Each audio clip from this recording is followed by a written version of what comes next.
Hi friends, hope you are doing well. I'm Dr. Ganguly. Welcome to my channel. So some people have asked me to make a video about the H1B people and the H1B trap and what they should do about it. Now, you of course know that H1B is the visa which you use to come to the US to work on a job. This is essentially a temporary visa. It is given for 3 years and then renewed for 3 more years. And at the end of this period, you are expected to leave the US and go back to your home country. But most people apply for a green card during this process and they plan to stay on. Now, one of the things which happens for people from several countries, such as India, China, Mexico, Philippines, is that the number of people applying for green cards is very large. So the waiting list is enormous. So that's something which then makes life difficult for many of these people.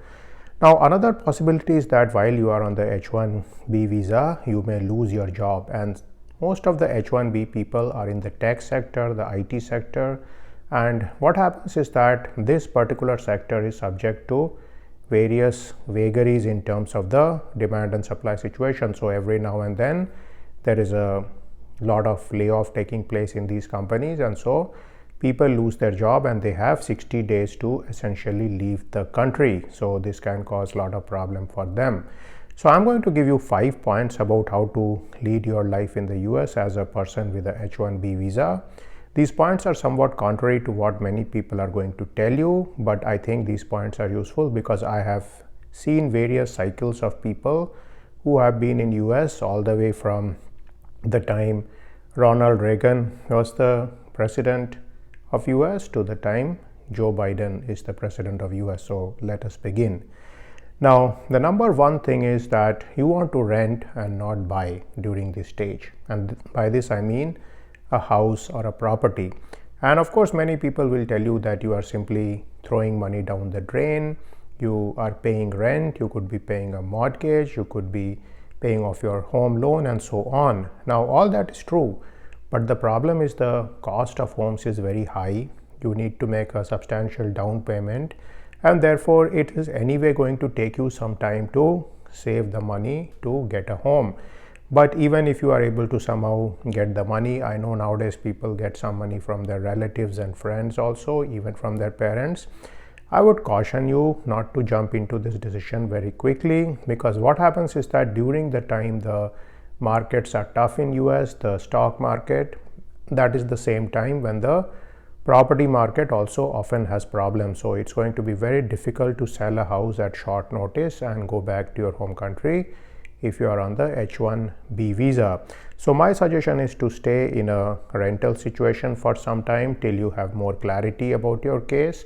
Even if you have filed for the green card, I would say remain cautious, because what happens is that in the case you lose your job, of course you can move to a different company, but like I mentioned, at that time many people are also losing their jobs. So there are a plethora of people out there in the job market, and the market becomes very competitive. Remember that technology jobs are subject to two broad winds.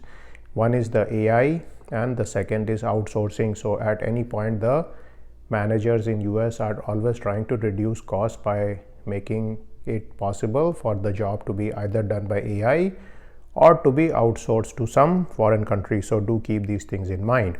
So of course you can rent an apartment, you can try to live as cheaply as possible while making sure you live in a good locality. To remember, in US some of the localities which are cheap are also infested with crime, so you need to avoid that. If you are a single person, you are at an advantage here because you could share your apartment with several people. So you could be somebody who shares a 3-bedroom apartment with 2 more people. This is certainly possible in some places which are very expensive, like in San Francisco region. You could, for example, be one of 4 people who are staying in a 2-bedroom apartment. So this kind of sharing is going to substantially reduce your rental cost, and it will also help you to save more money. Now, the next issue is to keep in mind that cash is king, and many people are going to tell you to invest in stocks, to invest in various mutual funds, ETFs and so on. Now all this is good, but again I would make the point that when the stock market goes down, that is exactly the point when the job situation can also be problematic. So these two things are often coupled, though not completely coupled. There is often a lag between these two developments. So again, unless you are somebody who is an expert in the markets, I would say that keep your money in cash, which would mean in banks which are insured by the FDIC, or in money market funds, specifically treasury money market funds from very well-known bodies such as Vanguard and so on. And also you can keep money in US Treasury very short-term bonds. So I would say that you can trust these particular instruments till you have built a reasonable amount of corpus in them.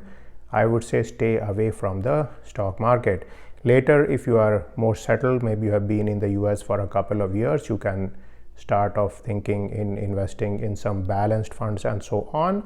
There is a plethora of literature and videos out there on YouTube about how to make good financial decisions, and you can take a look at that. But initially, I would say bank with some of the largest banks in the US. So essentially some of the banks which you know very well, for example, Chase, the Bank of America, Wells Fargo Bank, and so on. So always go for banks which are very large and very well known, because these banks are often too big to fail in case they have problems. Hopefully the US government will come out to help them.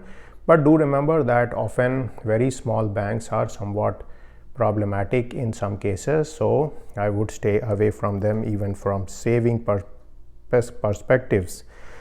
Now the next issue is to be portable and minimalistic, and of course renting makes you portable, having cash makes you portable, and the next part is being minimalistic, which is not to buy too much furniture, to buy furniture which can be sold easily.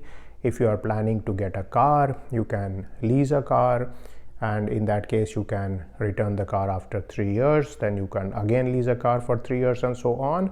Or you could buy a very good used car from many of the dealerships out there. There are certain companies such as Carvana and CarMax which will give you a good used car deal, so you can investigate some of these companies also. So essentially I would say that try to maintain a student type of lifestyle.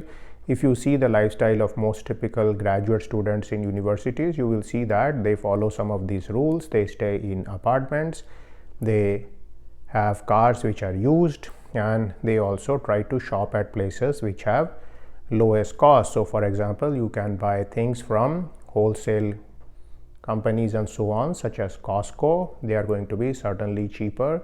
You are going to find a lot of immigrants out there shopping also, because they are all trying to optimize their use of cash. Now the fourth point is very important, and that is to be detached from the company and USA. And this is important because many a time people who come from different parts of the world, they have a somewhat feudal mindset. So when they get a job in a company, they often fall in love with the company, they are very beholden to the company and so on. But remember, in US it's a very business like of mindset, so the relationship is rather transactional. And so what you may find is that you are suddenly laid off, and this is not even a decision of your manager in many cases. It is the decision of people high up in the system to sometime close an entire group or something like that. So what you should do is that you should not get too attached to the company or to staying in US. This is going to actually help you in your decision making, because at any point you can leave your company and get a better job. In fact, even you may be thinking of leaving USA and maybe going to Canada or going to Europe or Australia or any place. You are able to then look at all these decisions as very business-like decisions, because remember, as far as US is concerned, it is a very business-based culture, and therefore it is expected that you will also behave in a very rational and business-like manner as far as any decision making is concerned. Now the fifth point is something which you can do to entertain yourself. That's the positive side of coming to US, and that is you can travel across US during this particular period. So this is something many people do, and certainly you can travel to all the nice places such as Niagara Falls, such as New York, such as Chicago, San Francisco, Seattle, and all the cities, and also visit the plethora of national parks which are out there, such as Yellowstone National Park and so on. So certainly you can see places in the East Coast, in the West Coast. If you get a car, you can drive around to the nearby places and see them, and you will find that US has a lot of outdoor scenery, a lot of nice possibility in terms of parks, in terms of entertainment, which you can take advantage of. So make sure during the 6 years you have in US, you take advantage of all these particular possibilities.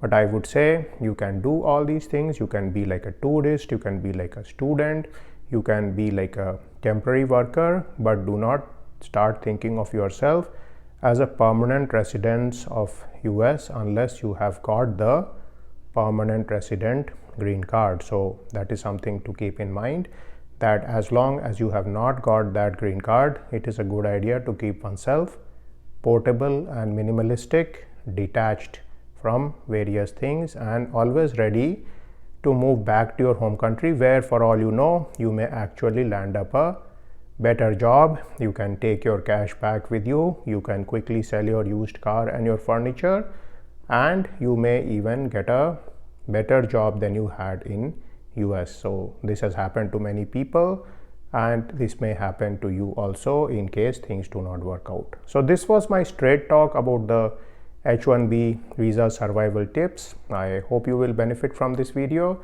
If you have any objections to any of these things I have mentioned, you can mention them in the comment section. And if you have any further suggestions also, please mention them in the comment section so other people can also benefit from your particular experience. So I'll end this video now. I will see you in a video sometime soon. See you then.